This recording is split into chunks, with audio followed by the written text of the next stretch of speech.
My name is Gabriel Silaga Jr. Ginawa talaga kong junior ng aking father. Unang-una, I really thank God dumating ang Santi sa akin kasi I've been with corporate sales before. All my life, I'm in sales. Somebody introduced me into networking. Sabi ko, wow, ito pala, ang ganda ng kitaan. At ang dami kang matulungang tao. So, that was the time na talagang sabi ko, I think this is really a great industry. Nag-pray talaga, I really pray hard. Sabi ko, Lord, give me chance talaga to find the best company. Hindi ko alam, I don't have any idea about Sante kasi taga Mindanao ako, somebody called me. Inistudihan ko, I studied the opportunity and I made the best decision in my life. And thanks God, ang daming taong yung nilapitan ko gumaling. So sabi ko, wow, ito hindi to chika-ula lang na company. The product, amazing, 37 times mentioned sa Bible. Recognized by science as the most nutritious of all plant foods. Kompleto siya. It's called superfood.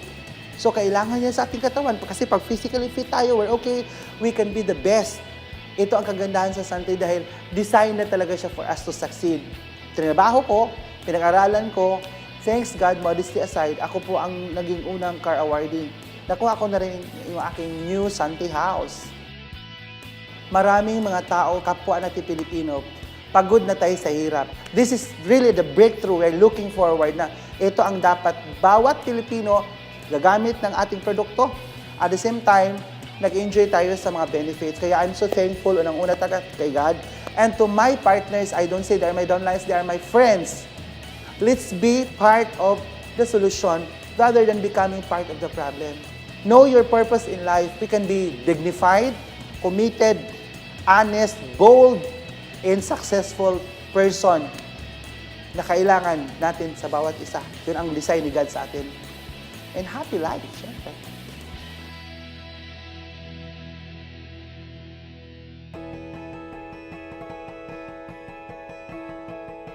Since 1987, napunta ako sa Pasig. Pumasok ako as a boy sa isang garments. Tumagal ako ng almost 18 years. Doon ko nakilala yung misis ko na nung time na yun, may sakit na yung misis ko. Diagnose sa kanya ng doktor niya sa lung center is punggo sa baga. Kahit anong try niya lang ang mga synthetic drug, hindi siya napapagaling.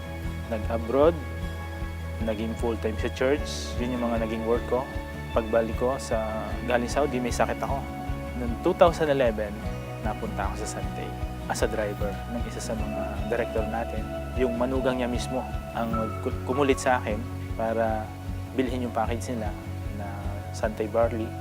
Yung anak ko naman noon, mayroon siyang back pay, pambili niya ng cellphone yun, na ayaw pa niya ibigay sa akin. Sabi ko, bibili ko ng gamot ng mama niya. Na hindi ko akalain, yung 4,000 na yun yung magbabago ng buhay namin. Dapat babalik pa ako ng abroad. Pero noong time yun, kinukulit ako ni Mama Net. Sabi sa akin, huwag ka na mag-abroad kasi yung binili mong package, may susi dun eh. Tuklasin mo kung ano yun. So, nakinig ako sa kanya, inaral ko yung business, huling baraha ko na ito. Edad ko kasi na 46. Anong papasukin yung trabaho?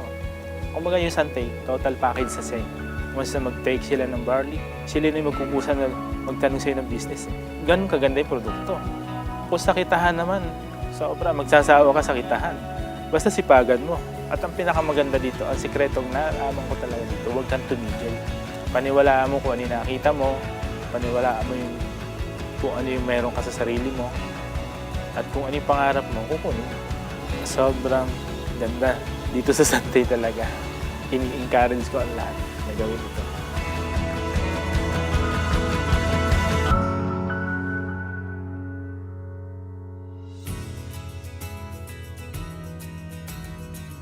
Ako si Giovanni Flores, taga Mindanao. Noong 4th year high school ako, namasukan ako bilang tagaluto sa bakery ng uncle ko. Gusto ko talaga mag-aral ng kolehiyo. So dahil sa mahirap ang pamilya namin, kinarel ko nila yung bakery. Almost 8 years ko pong ginagawa yung trabaho na yun. Nag-join po ako sa kumpanya na to dahil po sa produkto. Yung papa ko kasi nag-bedridden almost 1 month kasi nasira yung kidney niya. Dahil po sa barley, 1 week lang po nakatayo yung papa ko. So doon ko nakikita na maganda talaga yung produkto. Sabi nang nag-invite sa akin si Upline Gabi, i-try mo yung negosyo. Ginawa ko itong part-time almost 1 year and 2 months. Nag-attend ako ng mga trainings kasi yung mga magulang ko, tutol talaga dito eh. Mabubuhay naman kami doon sa lugar namin kasi meron kaming 7 hektarya ng lupa. No? I believe na kung ano man ang buhay Kung ngayon, yan ang desisyon ko 5 years ago. Kung hindi ako magsante, hindi ako makasakay ng eroplano. Kasi first time ko lahat eh. Mayroon na akong bahay at lupa. Mga gadgets na pinapangarap ko dati, nakabili ako ng sasakyan, cash po yun. Dream ko din dati na gusto ako mag-abroad kasi maraming pera. So dito sa Sante, nagpunta kami ng abroad na hindi nagtrabaho, na masya lang. Huwag na kayong magduda pa sa kumpanya, sa marketing plan, sa product. Kasi ako po ang living testimony, ordinary person, naging extraordinary. I am blessed kasi isa po ako sa pinakabata na naging part sa Executive Millionaires Club ng Sante. Kung ano man ang narating ko sa buhay ngayon sa Sante, kaya nyo ding marating. Sabayan nyo na ang Sante International.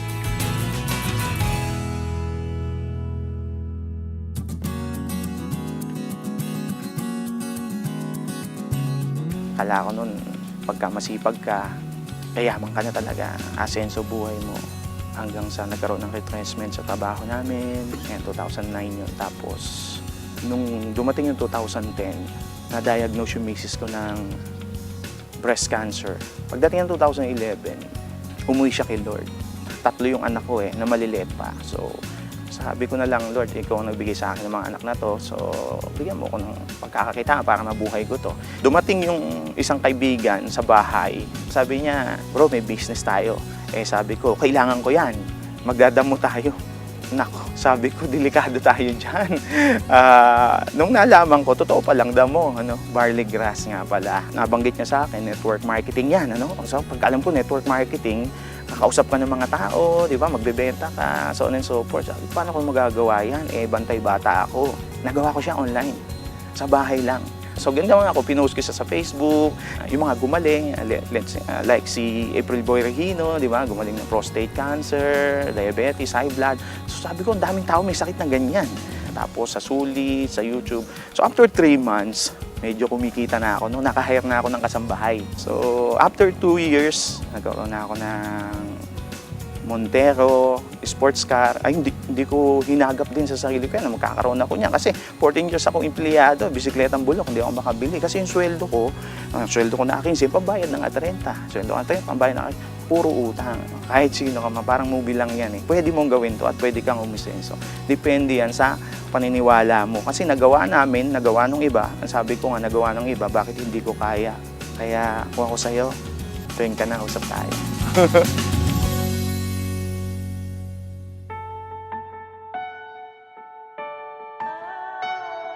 Ako si Oliver Sagawinet, 24 anyos.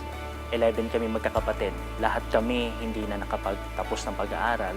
Nagsimula ako na magtrabaho at may age of 12. Gumigising na ako ng alauna ng madaling araw. Titinda ako ng asin, bagoong. Habang puyat, papasok sa school. Pagdating ng alas 4, alas 5, balik ng palengke ulit. Alas 11, may karapatan na ako matulog. Almost 8 years. Araw-araw ganon. 19 ako, doon ko na-discover yung mga sakit ko. May ulcer na ako, hirap na ako sa pag-ihi, may sis ako sa babang braso ko, dumudugo pa. At ang pinakamalala doon, yung araw-araw sumasakit ng ulo ko dahil nagkaroon ako ng memory gap. So, yun na yung bayad ng 8 taon kong puyat. Buti na lang, yung bayaw ko mismo at saka yung ate ko, sila yung nakatuklas nung produktong ininom ko. Nagulat na lang ako kasi bigla silang dumating. In just a matter of 1 year, nakapajero sila. Ano nangyari? Dahil sa ako mismo, tiwala ko sa kanila.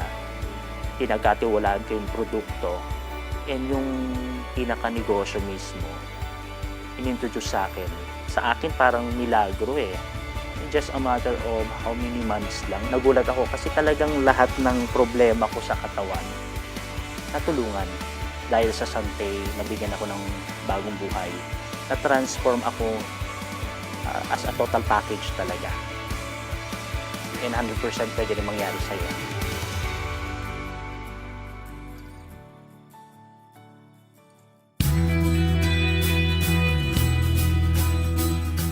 May negosyo akong pinasok, kaso 2010 bumaksak, milyon ang utang ko during the time. Wala naman akong daytime job. So wala akong inaasahang sasahurin kinsenas katapusan, And then may nanay pa akong pinapagamot. I have to spend 12,000 a week para sa dialysis niya. And then kapapanganak lang ng misis ko. So just imagine gaano kami kagipit pagdating sa pera. Last quarter ng 2010, sabi sa akin ng ninong ko sa kasal, Jun, since hindi naman nagwo-workout na yung business mo, ba't hindi mo subukan ng Santay? Then pinaresent nila sa akin yung produkto, pinaresent nila sa akin yung marketing plan, pinasok ko siya. Ang nakita ko kasi sa Santay, unlike doon sa traditional businesses ko, pwede ako magsimula ng maliit lang ang kapital. Dati lagi namin pinag-aawayan ng pera, kami mag-asawa.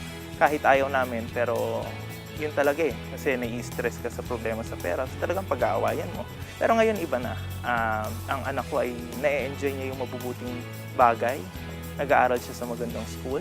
And then, because of Santay also, no, yung mga travel namin libre na. In fact, lumalabas kami ng bansa thrice a year. No, yung pera ay hindi na namin pinag-aawayan. Pinag-uusapan pero hindi na pinag-aawayan. Right now ba, are you living your dreams or just living your life? Halos lahat ng tao may pangarap. Pero sad to say, karamihan sa kanila, they are just living their life. Alam mo yun, parang wala lang choice kundi mabuhay. Pero ito yung good news ko. With Santay, you have the chance to live your dreams. Ako dati ganun lang din eh. Yung buhay ko, survival. Pero as of now, I am living my dreams.